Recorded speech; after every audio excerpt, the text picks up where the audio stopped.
So, in the meantime, while not recording, while playing, yeah, that previous wing shape was goofy. It was a bad idea. I knew it at the time. I don't know why I decided to do that. So, we're going with this more diamond shape, and hey, it flies, it takes off, it accelerates. If you screw up and put it into ridiculously unstable latitudes, it can recover.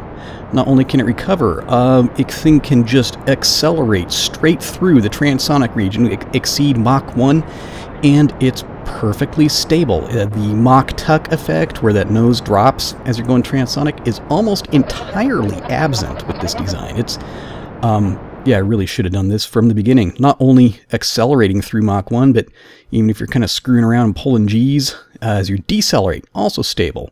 It lands at a very reasonable airspeed, and it's, you know, handling, its aerodynamic handling qualities, very, very pleasant. It launches. So yeah, we did a test launch. We put the thing up there. This part still works. We solved the problem with the fairings, with jettisoning everything. We just have to keep those lower interstage fairings. Have to keep those things on. The problem still existed here for a bit, that while throttling up on the OMS engines, we made a couple of different attempts. The thing still goes out of control. Eventually I figured out what's happening. These OMS engines from the Space Shuttle engine pack, you have to install them upside down, and you also have to not be an idiot and forget to do the action groups to trim them. And you have to install them upside down, and you have to trim them. The plus and minus is opposite of the others. So, now here we are in space. It all works correctly. In the project for today, when we'll be doing some more live recording, I really want to figure out how to re-enter this vehicle. How to re-enter controlled, survivable, and make the thing land exactly where I want it to be. Let's go. Okay, here we are. Chatter mod. Chatterer happily chattering away. We've got some clouds down there. I understand we have new improved versions which are available. Yes, as I record this, the latest update to, what is it, 23.5, the whole asteroid missions, that thing was just released. Where'd that flag go? Did I turn the flag off? Come on, guys, I want to be able to see the flag. Flag. Oh, I want to be able to see the flag and my spaceship. Thank you. There we go. Okay, yeah, we put a flag here at Kerbal Space Center to help us see it. Yeah, I am not planning on updating to the 23.5 immediately. I mean, we're going to wait until I'm very, very certain that all of these mods are compatible. And my understanding is that most of them already are. Here, let's go ahead. I'm going to continue with the plan of attempting to do a bunch of educating myself of exactly how to handle this whole re-entry and landing. We're going to start our first test. Well, I guess it's actually, we did a previous test, but it failed. Here, I want to put, come on guys, stop that. Get rid of that. I'm going to put a maneuver node right here. Come on, add maneuver node. Good. It's not actually going to have anything. Yeah, good. I just want the timer. 4 minutes, we'll get there. I'm going to start off, we're going to burn retrograde at exactly half an orbit away from being over the top of Kerbal Space Center, which is my targeted landing zone. And I'm going to burn, and I'm going to put my periapsis right down there just to exactly 0. This will be a good starting point for, we'll figure out what we need to adjust from there. Is that burning too early? Is that burning too late? And am I putting the periapsis too low, or is it too high? There's things that we can do, because unlike re-entering with a capsule, this is going to be entirely different. And it's something that long this has been a goal of mine, is to be able to do this in a controlled fashion, to be able to aim for the landing spot. It is personally irritating and disappointing to my own self that I have not yet accomplished this. Spork 10 X2, our 10-ton test payload. Yeah, the thing is, I had to put another decoupler on there. I put the solar panels on top of that decoupler. What we're going to do, I don't want to leave this thing in orbit, so we're going to burn retrograde first, and then we're going to jettison all of that.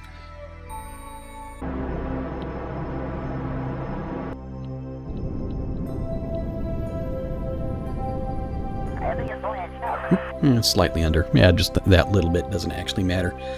Okay, cool. So now there, if I stage once, that should fairly gently release the payload. So that's good. I suppose we don't even need that to be a decoupler. We could just use a docking port, say if we, and it'd be an even more gentle release. And this stage again, and that should get rid of all of this extra junk. Bang! And there go our fairings. And there go the decoupler that mounted everything. Still got Jebediah Kerman being our test pilot. I have, again, yeah, there's things, some of the, I don't know, some of the basic housekeeping things for one of my video series that I really need to get done. I need to load in viewers' names as Kerbals. I haven't done that yet. I haven't put together the whole mod list for everything. Matter of fact, actually, I probably need to hold off on that until we figure out exactly what is going to work in KSP 23.5. Yeah. Yeah, I don't want to make that list twice. Yeah, so as I record this, just earlier today, that finally that the whole compilation video that we had of what I love, I forgot the title of it, but yeah, I love everything in Kerbal Space Program. It's that one finally got released, published on the Solar Gamers site. He was the guy that was really organizing the whole thing. Yeah, I recorded my part for that long time ago, several months ago. I understand this has been a work in progress for quite some time. So I'm very, very happy to see the thing finally get published. And it was cool. This is done so well. And now, we're technically in the atmosphere, but not low enough to be encountering much of anything in the way of aerodynamic forces. Let's put it right there. Move this over here. Airspeed settings. I already got that set up. Good. Turn this over. Yeah, 7.5 meters per second. Equivalent airspeed. That's hardly anything. Oh, yeah. See, now we're aiming for this whole peninsula over there. But when we get down here, we start doing some actual gliding. Oh, wait a second. I should hang on. Kill physics warp. I just noticed that I actually am climbing again. We descended enough that I think I don't want to climb at this point. Let's lower that nose. Lower that nose. Yeah, we'll go from, at this moment, we'll go from keyboard control, and we'll pick up going to joystick control. Yeah, right about there. Oops, should have been paying more attention to that.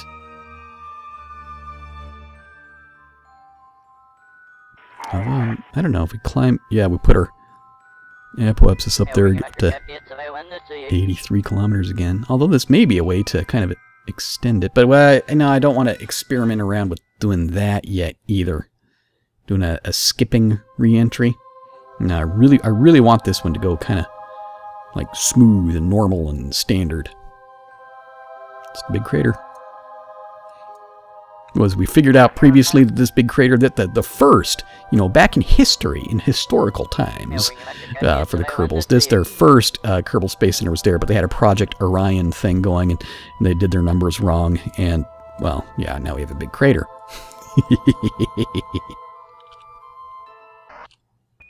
How long will it take us to get here? Yeah, 8 minutes, huh? Suppose I couldn't.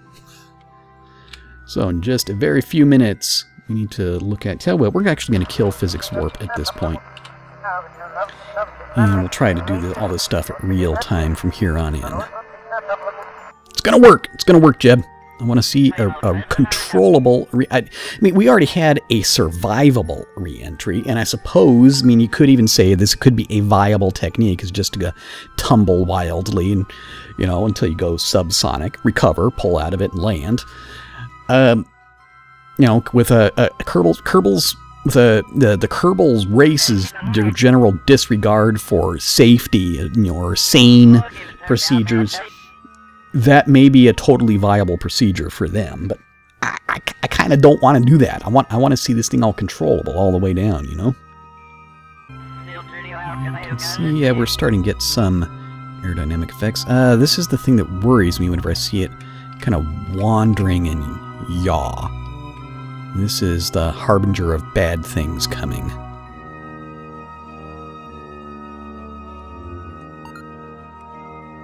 Okay, we're dropping through 70 kilometers. Yeah, of course, now the music stops. Yeah, the game doesn't know that my atmosphere extends up to 92 kilometers, so they still have the music shutting on and off at 70. Okay, at this point, I want to start pitching up, and I want to experiment around with controlling that rate of descent. Let's see, I want to try and maintain altitude to bleed off airspeed. So, I'm going to start gradually, gently pulling that nose back.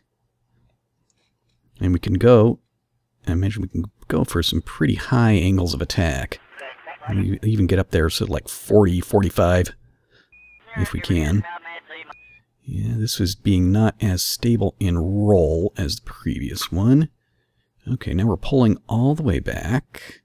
Nose is not really rising more, but you can see, look at the needle for rate of descent. Yeah, we're coming up there, only dropping at 10. There we go, and now let's not allow it to climb. Drop that nose again. Good. Okay, so we've demonstrated up here at 64 kilometers of altitude, equivalent airspeed 52 meters per second, that we are capable of maintaining an altitude.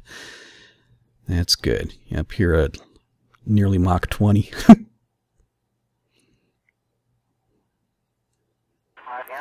Let's try another experiment. We'll do, again, what I was trying to do with the previous one, because I still want to be able to bleed off airspeed while doing this, but without climbing, is, you know, we'll try do an increased angle of attack, so we'll still be slowing down, but we just pull to the side, doing space shuttle reentry style S-turns is the plan. See, it's climbing again. I don't want it to climb. So, put the nose over here.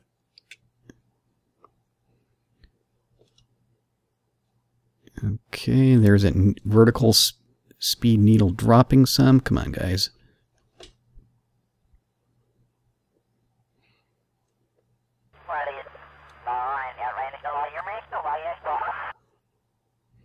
It's kind of wandering around some. There we go. That should kill the lift.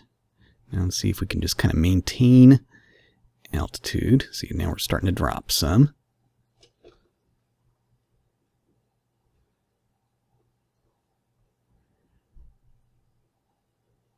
So, yeah, ease up. Whoop. Yeah, very, very sensitive in a roll. Okay, so we roll a little closer to wings level and pull back some more, then that should, yeah, we've got a descent going now. If I do this, then we should be able to get our rate of descent. We're going for neutral rate of descent. I want it to be 0. I want to maintain altitude is my goal.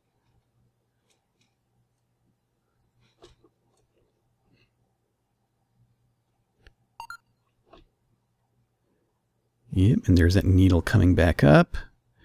Tell you what, as it does that, here we'll roll in and we'll go and start trying to turn the other direction. You can see the G meter, we're still pulling like only like a quarter of 1 G, something like that, if that much. But even though we aren't getting significantly lower, you know, our Mach number was up there nearly Mach 20. Now it's down closer to Mach 19. So, you know, it's going to take a while, but we will eventually get to where I want to be. And that's the whole point, is to kind of gradually slow the thing down. Yep, okay, there's the needle right at 0. For just a second I had it. I don't know, it may make for kind of a boring video at this point. I imagine lots of this is going to be edited and fast forward, but it's honestly, whoops, come on, let's not let the nose get that far out of line, guys. Come on. Here, let's go back the other direction.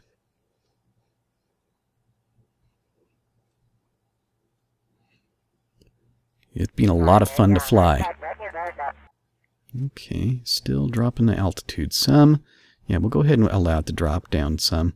Again, 50 kilometers, that's where, you know, below 50 things get really, really hot. We can afford to allow it to drop some.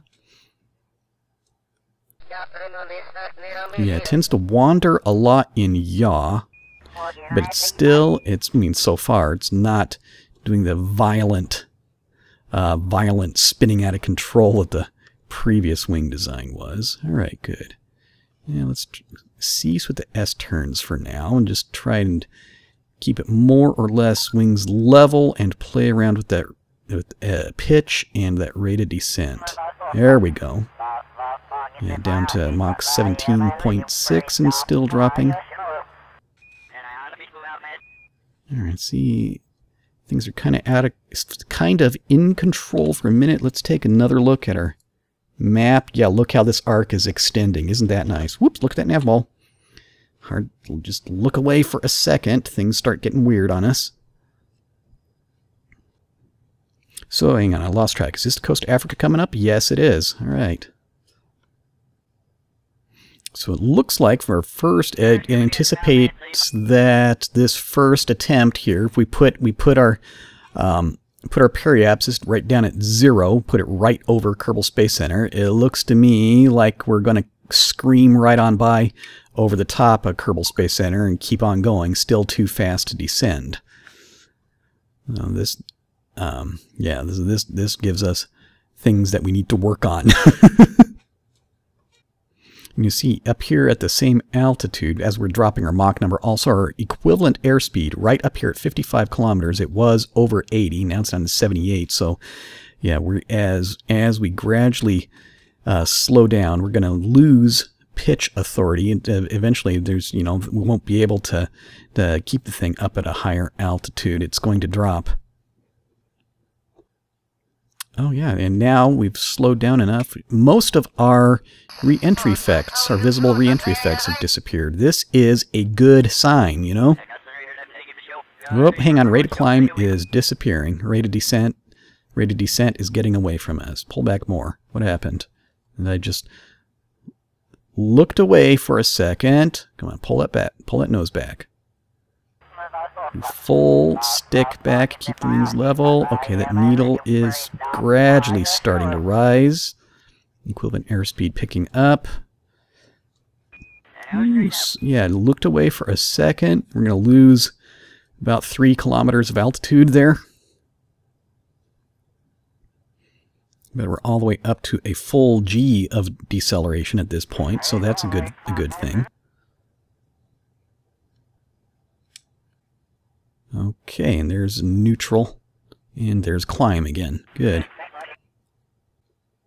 And of course, I'm still maintaining the option, like what we figured out with did a re-entry tutorial so long ago with the previous really deadly version of deadly re-entry. If we're dropping our altitude, if it really does look like it's getting out of control, I can point this nose up and thrust some more.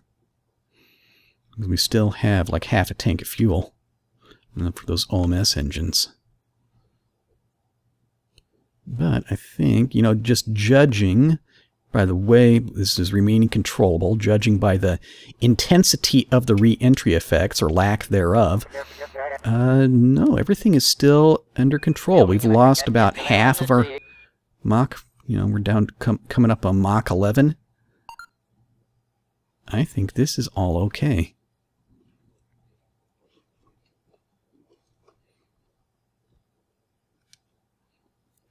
So it's actually okay. I mean, I wish I knew it exactly. This would just be another thing to do some more extensive testing. Oh, hey, there's Kerbal Space Center right there, right off to the right, off of the nose. I should do some more extensive testing to find out exactly how fast is too fast. Drop below my 50 kilometer mark. That's just what I figured out before with some random testing. Below 50 kilometers, that's where things start exploding, but at exactly what speed? Really should do some more work trying to figure that whole thing out. Okay, it looks like I'm still maintaining full back pressure on the stick. It's not really wanting to climb. We're just under 80 meters per second. Okay, oh no, here it is. We'll get a climb going again. Oh, almost. There's even things that we could still do to give it even more pitch authority. I don't know, this wing, I'm kind of hesitant to mess with it. This wing is, this wing shape appeared to be working so nicely before. Okay, dropping down through Mach 10 at 50 kilometers altitude, and I don't see any re-entry effects. I'm hesitant. I wonder, okay, we'll put my left hand on the stick for just a second. See what I want temperature. No, grief. Yeah, the temperature was really cold there. All right. Yeah, see, look at that rate of descent. Just whenever I tried flying left-handed for just 1 second so I could use the mouse to try and click on something and look at the temperature. Rate of descent really got away from us. And there's some re-entry effects again. Coming down to Mach 9.5.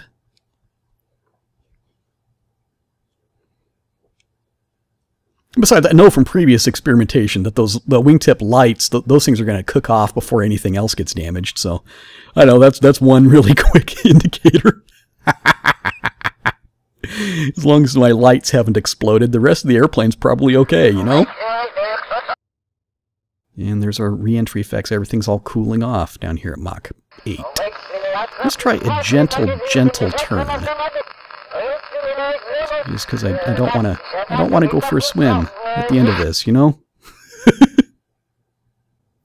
And the whole vehicle, see, as our equivalent airspeed is approaching 100, the manners of it's getting more stable. Can we click on this light? No, I want the light's temperature. Come on. I can't reach the thing. I can't reach it.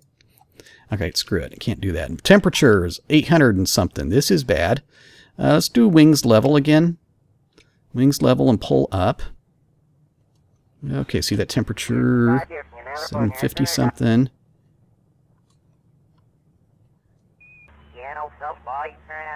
And it's all cooling off again. Equivalent airspeed got well over 100, still accelerating. Okay, our vertical speed. We're arresting that descent some. That's good. Okay, and there's a climb again. Yeah, let's climb up. Let's get cool again, huh? Which mod was it? I think it was with the Graphitron. You're remembering that? Whoops, come on. Remembering correctly, the Graphitron had something I really need to be able to keep an eye on the temperatures as I do this. I need a temperature indication right on the screen that I can look at, you know, all hands off without having to remember that I have to right click on that little light beforehand. It's one thing about using a rescaled system that all these tiny little islands that had a whole bunch of rough terrain and be very difficult to land an airplane on, they're much larger and smoother now. So they probably shouldn't be as difficult to land on them. Here, okay, Mach 3.5 and decelerating. Well, this is good. We'll get in pretty soon here. We'll get to demonstrate. We'll get to check and see.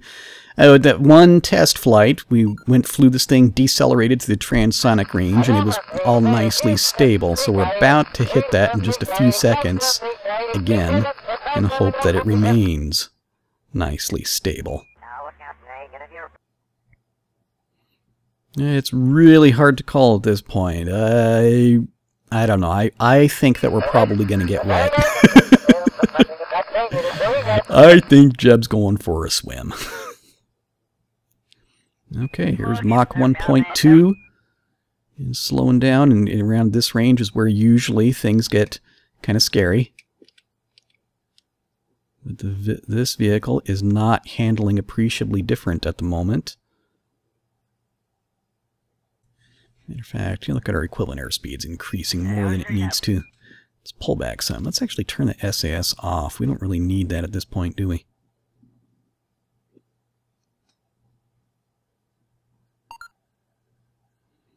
Okay, and now we've decelerated through Mach 0.8 and everything remained nicely stable and controllable. for reasons I don't really understand. I mean, I look at the wing shapes that they have on some of these supersonic, hypersonic aircraft, and I see some of the diagrams and people do, and they diagrams showing all the shock waves and everything. And I don't know. I think you need to take a bunch of aerospace engineering classes to learn the math of exactly how that all works. Supersonic and hypersonic airflows over the different shapes. But for the rest of us, maybe it's just close enough. Just look at some real supersonic aircraft and try to imitate their wing shapes. It's probably pretty good, huh? All right, here's what we're gonna do. Almost forgot that I actually have some engines here. Let's see how much good these engines will do us. Let's actually throttle it back, because I see. Let's keep it under Mach 0.8, because then we're pushing against the all the increased drag.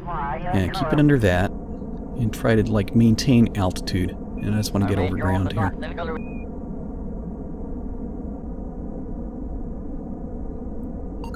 I don't want to depend on using these OMS engines in atmosphere to set this thing up for a survivable landing, because I don't want to count on that. It's very likely that we'll use almost all of that fuel, if not all of it, in doing various orbital maneuvers.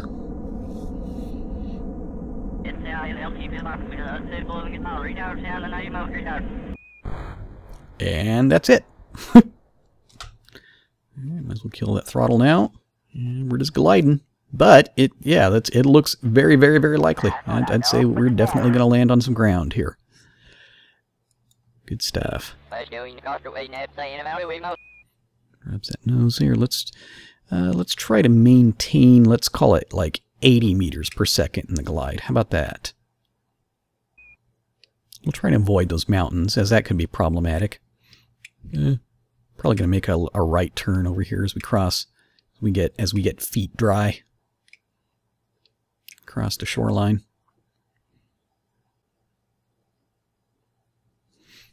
Okay, tell you what, we need to switch this thing over to, oh no, it's surface, that's what I wanted, because that gives us the altitude over terrain, which is quite often useful. We already have all the lights on, so we'll be able to see the lights on the ground, that's also useful. And still, this is, I mean, and when you're looking relative to the whole, in the entire globe, this is still, it's fairly close-ish to the original target of Kerbal Space Center. This is, just a little bit of tweaking needs done on the whole